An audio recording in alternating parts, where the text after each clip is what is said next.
ఒంగోలులో దక్షిణ బైపాస్లోని ఎస్జీవీఎస్ కన్వెన్షన్లో కూటమి ప్రభుత్వ 2 ఏళ్ల పాలనలో సాధించిన అభివృద్ధి సంక్షేమ కార్యక్రమాల విజయోత్సవ సభలో పాల్గొన్న జిల్లా ఇన్ఛార్జ్ మినిస్టర్ శ్రీ ఆనం రామనారాయణ రెడ్డి గారు, విద్యుత్ శాఖ మంత్రివర్యులు శ్రీ గొట్టిపాటి రవికుమార్ గారు, సాంఘిక సంక్షేమ శాఖ మంత్రివర్యులు శ్రీ డోలా బాల వీరాంజనేయ స్వామి గారు, జిల్లా కలెక్టర్ శ్రీ రాజాబాబు గారు, జాయింట్ కలెక్టర్ శ్రీమతి కల్పనా కుమారి గారు, జిల్లా ఎస్పీ శ్రీ హర్షవర్ధన్ రాజా గారు, ఒంగోలు పార్లమెంటు సభ్యులు శ్రీ మాగుంట శ్రీనివాసులు రెడ్డి గారు, ఒంగోలు పార్లమెంట్ టీడీపీ అధ్యక్షులు మరియు కనిగిరి శాసనసభ్యులు శ్రీ ఉగ్రనరసింహారెడ్డి గారు, స్థానిక శాసనసభ్యులు శ్రీ దామచర్ల జనార్దన్ గారు, సంతనూతలపాడు శాసనసభ్యులు శ్రీ పిఎన్ విజయ్ కుమార్ గారు, AP tourism board chairman Shri Nookasani Balaji గారు, AP state creative and culture chairman Shrimati Podapati Tejaswi గారు, దర్శి తెలుగుదేశం పార్టీ ఇన్ఛార్జ్ శ్రీమతి గొట్టిపాటి లక్ష్మి గారు, ఓయూడీఏ చైర్మన్ శ్రీ షేక్ రియాజ్ గారు, PDCC bank chairman Shri Kamepalli Sitaramaiah గారు, గ్రంథాలయం చైర్మన్ శ్రీమతి సుచిత్రా వీరయ్య గారు, ఒంగోలు మాజీ మేయర్ శ్రీమతి గంగాడ సుజాత గారు, మన జేసీ కల్పనా కుమారి గారు, అదేవిధంగా ఈరోజు చేసినటువంటి మన కలెక్టర్ గారు, అదేవిధంగా జేసీ గారు, ఎస్పీ గారికి కూడా, అధికారులు అందరికీ కూడా మనస్ఫూర్తిగా మా అందరి తరఫున వాళ్ళకి అభినందనలు, ధన్యవాదాలు తెలియజేస్తున్నాను. ఎందుకంటే వచ్చినప్పుడు చూసాం, మాకేమో బయలుదేరేటప్పుడు తెలిసింది సీఎం గారు పొగాకు దాని మీద ఇవాళ మీటింగ్ పెట్టారు 3 గంటలకు అందరూ రండి అని చెప్పి. వచ్చిన తర్వాత ఇక్కడ చూస్తేమో స్టాల్స్ కానీ బాగా ఆర్గనైజ్ చేసి ఈరోజు ఒక మంచి కార్యక్రమం చేశారు. ఎక్కువసేపు 3 దాకా మీ అందరితో ఉండాలని మాకు అందరికీ వీళ్ళందరూ కూడా మాట్లాడి వాళ్ళ సందేశాలు ఇవ్వాల్సి ఉన్నాయి. అవన్నీ కూడా ఈలేని పరిస్థితి వచ్చి ఏదో మెయిన్ వాళ్ళని మాట్లాడేసేసి వెళ్ళే పరిస్థితి వచ్చిందని చెప్పి కూడా మీ అందరూ కూడా నేను తెలియజేస్తా ఉన్నా. కాబట్టి 2 ఏళ్ల పాలనలో మీ అందరికి కూడా తెలుసు, ఈ ఎన్డీఏ కూటమి వచ్చిన తర్వాత ఒక సమర్థవంతమైన నాయకుడి పరిపాలన చంద్రబాబు నాయుడు గారి గురించి మీ అందరికీ కూడా తెలుసు. ఆయన గవర్నమెంట్ వచ్చింది వెంటనే 4 సార్లు ముఖ్యమంత్రి అయ్యారు.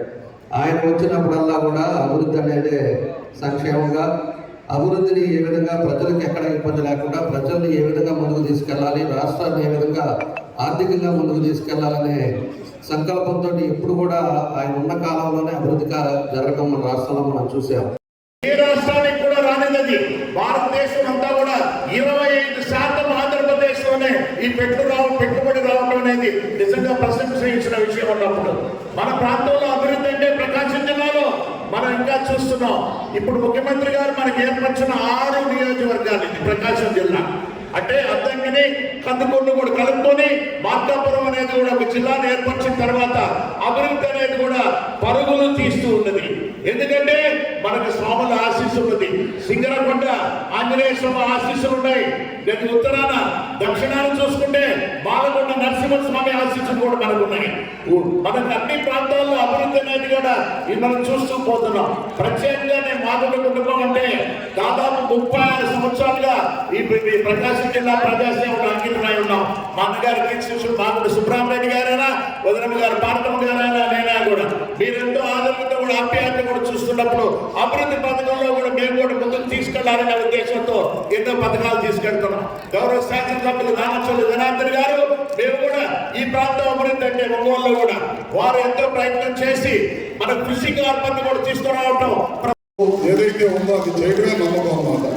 అభివృద్ధి అంటే ఇందాక మనం ఏవి లాక్ చేసాం, దాదాపు 4,000 రూపాయలు పెన్షన్ చేసాం 3 వేల నుంచి. అదే కాకుండా ఆ రోజు చెప్పడం జరిగిందన్నమాట, ఏప్రిల్ మే మాసాలకు సంబంధించిన పెన్షన్ 7,000 కూడా కలిపి ప్రజలకు ఇస్తామని చెప్పాం. అది చేసాం. ఈ దేశంలో ఎక్కడ ఇవ్వనన్ని పెన్షన్లు 65 లక్షల పెన్షన్లు 33,000 కోట్ల రూపాయలు ఖర్చు పెడుతున్న రాష్ట్రం ఏదన్నా. మనం అధికారంలోకి వచ్చిన తర్వాత ఆర్ఎండ్బి రోడ్లు కానీ, డిప్యూటీ సీఎం గారి ద్వారా పంచాయతీరాజ్ రోడ్లు కానీ, వీటితో పాటు ఆగిపోయిన ప్రాజెక్టులు, వాళ్ళ టైంలో విధ్వంసంకు గురైన గుండ్లకమ్మ లాంటి ప్రాజెక్టులకి గేట్లు పెట్టి మళ్ళీ వాటి ద్వారా వ్యవసాయ రంగానికి, అదేవిధంగా అందరూ తెలుసు. అదేవిధంగా నిన్న ఇలా మార్కాపురం జిల్లా వెళ్ళాం మేమందరం కూడా, మంత్రి గారు మేమందరం కూడా.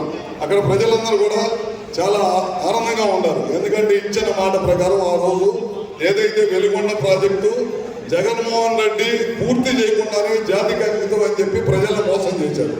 మన ప్రభుత్వం అధికారంలోకి వచ్చిన తర్వాత 500 కోట్ల రూపాయలు ఖర్చు పెట్టి సప్లై ఛానల్ ముఖ్యమంత్రి గారు వచ్చేసి శంకుస్థాపన చేసి ఆ కార్యక్రమం చాలా పెద్ద ఎత్తున జరుగుతుంది. ప్రతి నెల కూడా ఇరిగేషన్ మంత్రి రామానాయుడు గారు ప్రతి నెల కూడా వచ్చి పని పర్యవేక్షించి వెళ్తా ఉన్నారు. అదే కాకుండా ముంపు గ్రామాల ప్రజలు R&R ప్యాకేజీలు ఇవ్వాలి. 11 గ్రామాల ఖాళీ చేయించాలంటే నిన్న మొన్నట్లో 980 కోట్ల రూపాయలు విడుదల చేసి అక్కడ ఉన్న ముంపు గ్రామాల ప్రజలకు ఇబ్బంది లేకుండా ఉండటం కోసం చేసే కార్యక్రమం చేశామన్నమాట. ఈ కార్యక్రమాలన్నీ కూడా ఏ విధంగా ఒక్క ఓటు చేసిన పాపానికి 5 సంవత్సరాలు రాష్ట్రం ఏ విధంగా సర్వనాశనమైందో, రాజధాని రాష్ట్రంగా లేని రాష్ట్రంగా ఏ విధంగా మిగిలిపోయిందో, పోలవరం లాంటి డ్యాములు 70% పూర్తి చేస్తే దాన్ని కూడా పూర్తి చేయలేని అసమర్థుడు ఎవరన్నా ఉన్నారంటే అది జగన్మోహన్ రెడ్డి అని చెప్పడంలో ఏమాత్రం కూడా సందేహం లేదనమాట.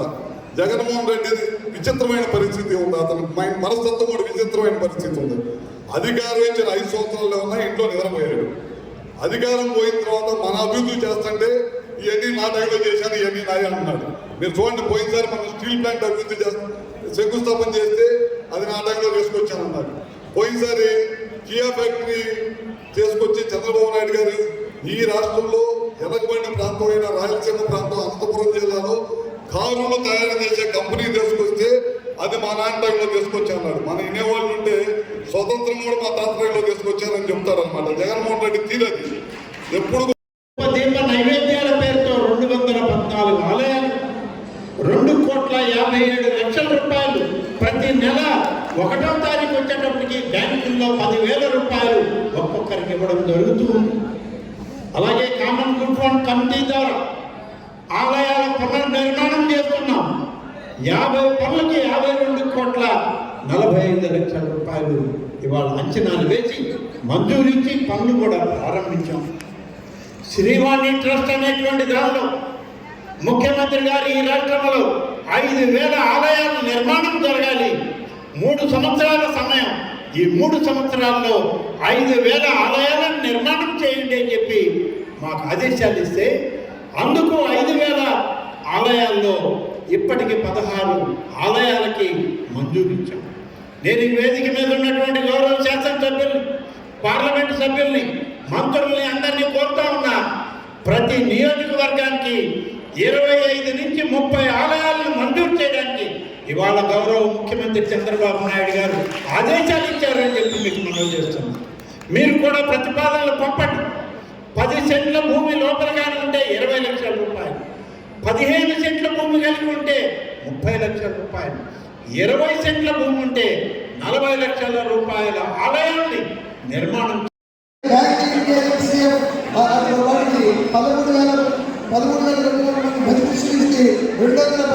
కోట్ల రూపాయల చెక్ చేస్తున్నారు. అలాగే